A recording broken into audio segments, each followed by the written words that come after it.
चिश्ती साहब ये फरमाइएगा कि ये जो मिग तैयारों की आपने बात की, उनको तो वैसे ही उड़ते ताबूत करार दिया जा चुका है। तो अब ये तेजस जो है, तेजस के वाले से भी अगर आप खुद इंडियन मीडिया की ही मुख्तलिफ रिपोर्ट्स देखें तो इस बारे में भी मीडिया में बहुत कुछ पहले भी आ चुका है। तो आप क्या समझते हैं? ये बात आपकी तो बिल्कुल ठीक है कि दुश्मन के मरने के भी हमें खुशी का इजहार तो उस तरह से नहीं, इंसानी बुनियादों पर करना चाहिए। लेकिन ये भी तो एक बिल्कुल सच है ना कि इंडिया जो है वो जिस तकब्बुर का मुजाहरा कर रहा था, तो असल में तो उनकी नॉन प्रोफेशनलिज्म की इंतहा ये है कि ना उनके पायलट उस मेयार के हैं और ना ही उनके जहाज उस मेयार के हैं।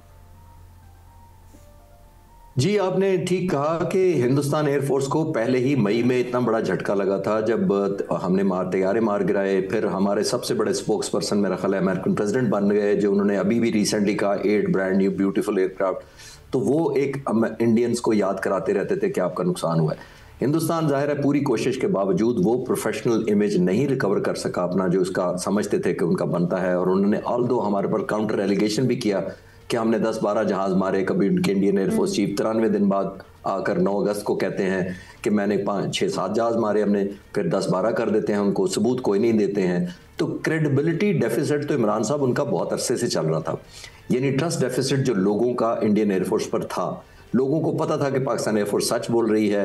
आप खुद नोट करें कि 8 मई को जो पाक फिजाइया ने ISPR के साथ मिलकर कॉन्फ्रेंस की थी, प्रेस कॉन्फ्रेंस, उसके बाद आपको पाक फिजाइया का कोई नुमाइंदा नजर नहीं आया होगा मीडिया पर, क्योंकि हम एक साइलेंट ग्रेस में चले गए, वो तैयारी में चले गए। हिंदुस्तान एयरफोर्स एक नॉइजी रिटोरिक में है, शोर मचा रहे हैं हमने ये किया, लेकिन दुनिया नहीं मान रही। दुनिया का कोई मीडिया ब्रेकिंग न्यूज उनके एयर चीफ के भी कहने पर नहीं चला रहा, क्योंकि क्रेडिबिलिटी का डेफिसिट है। तो अभी उससे रिकवर नहीं कर पाए थे, तो एक और जो जिसको कहते हैं स्टिग्मा लग गया कि अपना ही बनाया हुआ जहाज जिसको आप बेचने के लिए लाए थे, वो दुनिया को इंप्रेस करने की बजाय एक और डिप्रेशन का शिकार उनके अपने लिए वजह बन गया, जो हिंदुस्तान की एयरफोर्स के लिए। तो ये एक लॉन्ग हिस्ट्री है हिंदुस्तान की एयरफोर्स को, शायद उनकी नीयतों का है कह लें, या उनका ग्रेस नहीं है दिखा रहे उनके, तो शायद ये उनका एक फैक्ट पे मबनी बात है कि भारत ने कभी अपनी नाकामी की जिम्मेदारी कबूल ही नहीं की।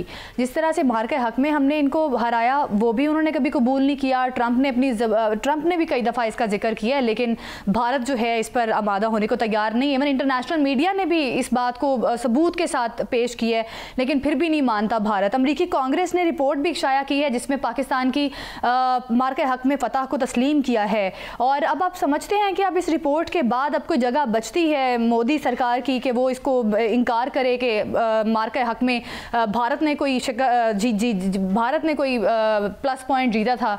आपको लगता है कि इस रिपोर्ट के बाद कोई जगह बचती है, कोई गुंजाइश बचती है?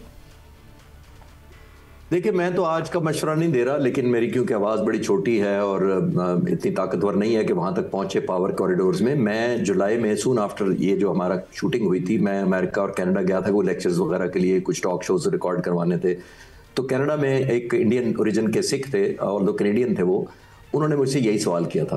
उन्होंने कहा था, आप समझते हैं हमारी एयरफोर्स इतनी कमज़ोर है और आप क्या, हमारे पास ऑप्शंस है, आप क्यों कह रहे हैं इतना? मैंने कहा जी, मैं तो कमज़ोर नहीं कह रहा आपको, लेकिन मैं एज अ फाइटर पायलट ये कहता हूँ कि हम सबको सिखाया जाता है कि आपने लास्ट डिच मनूवर या एस्केप मनूवर आखिर में क्या करना होता है, और वो ग्रेसफुल होना चाहिए। तो मैंने कहा कि इंडियन एयरफोर्स को चाहिए कि ग्रेसफुल एग्जिट प्लान कर ले और कह दे कि गलती हुई, हम अंदर नहीं होने देंगे। वो ज्यादा रिस्पेक्ट करेगी air force as a professional air force, बजाय इसके कि डिनाइल मोड में रहे और काउंटर क्लेम करे पाकिस्तान के खिलाफ बगैर सबूत के।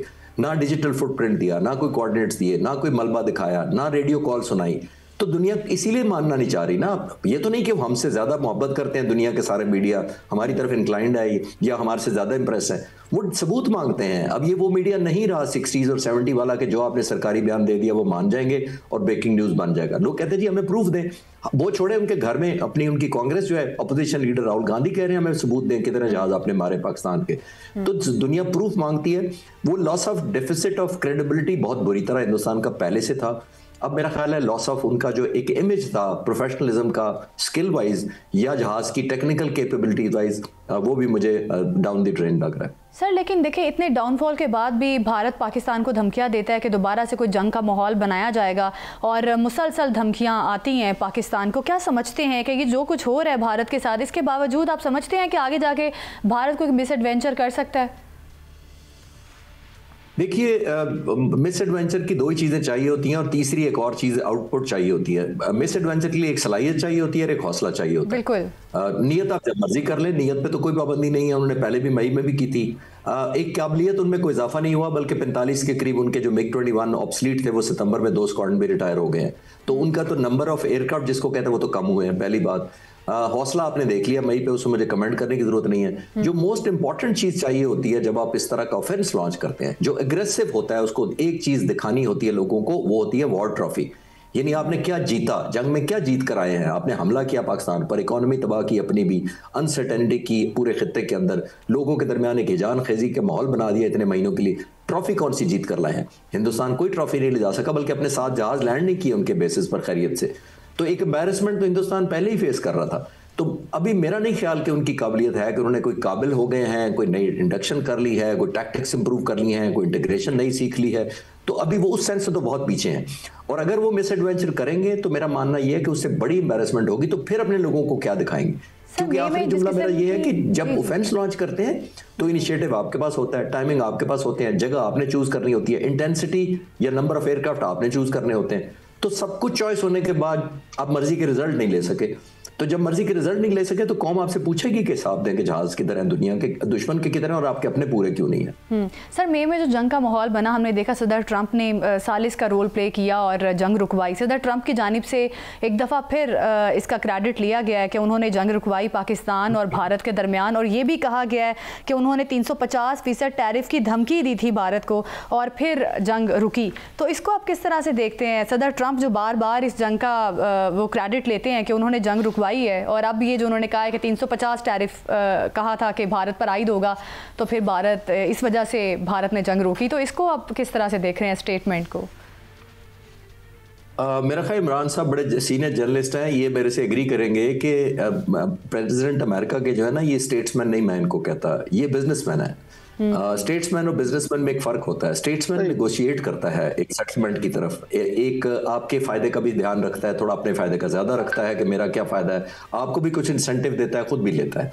जो बिजनेसमैन होता है वो डील करता है। वो कहता है अगर मैं तुम्हें दूंगा ये वाला तो तुम मेरे लिए क्या करोगे, ये मुझे ज्यादा दोगे तो मैं तुम्हें क्यों ज्यादा दूं। ये नहीं, वो डीलिंग करता है। अमेरिकन प्रेसिडेंट डील करते हैं। इतने अरसे से आपने देखा 350% टैरिफ लगा दूंगा, रोजाना अमेरिकन प्रेसिडेंट ने एम्बैरेस किया इंडिया को, जहाज इतने गिरे। फिर आप नोट करें, उन्होंने मजबूर कर दिया कि रशिया से तेल ना खरीदे। उन्हें मजबूर कर दिया कि जो ब्रिक्स की ऑर्गेनाइजेशन है, जो obviously Brazil, Russia, India, China और इन मुल्कों से मिलकर बनाई है, इंडिया उनमें पायनियर मुल्क है। तो प्रेसिडेंट अमेरिका इसलिए गुस्से में थे कि इंडिया क्यों पायनियरिंग करता है, नंबर 1, और ये मेरे डॉलर को थ्रेट करने के लिए इंडिया ने ऑर्गेनाइजेशन बनवाई है, ये तो गुस्से में थे। फिर आपने देखा कि उन्होंने डिफेंस पैक्ट एक्सटेंड कर लिया 10 साल के लिए। और तो कैरेट एंड स्टिक देखे ना, डील नजर आ रही है आपको कि उन्होंने प्रेशर डाला, फिर अपने मकसद की डील ली और साइन किए और अपने अपने घरों को चले गए। तो अब इंतजार करें, अमेरिकन प्रेसिडेंट किसी दिन ये भी बता देंगे कि 8 जो है ब्रांड न्यू ब्यूटीफुल एयरक्राफ्ट किस मुल्क के थे। इंशाल्लाह ताला बताएंगे जल्दी वो भी। ठीक है, बिल्कुल। भारत को जिस किस्म की हजीमत का सामना एक दफ़ा फिर करना पड़ा है और भारतीय मीडिया की जानिब से अब मुख्तलिफ किस्म की बयानबाजी भी की जा रही है और किसी न किसी तरीके से अपने आप को कवर करने की कोशिश की जा रही है। अब इसमें पायलट वजह है या फिर जो तकनीकी ख़राबी एक वजह बताई जा रही है भारतीय मीडिया की जानिब से, इसमें क्या सच्चाई है ये तो आगे आने वाला वक्त ही बताएगा। हमारे साथ मौजूद थे air commodore retired Khalid Chishti साहब, बहुत शुक्रिया आपका।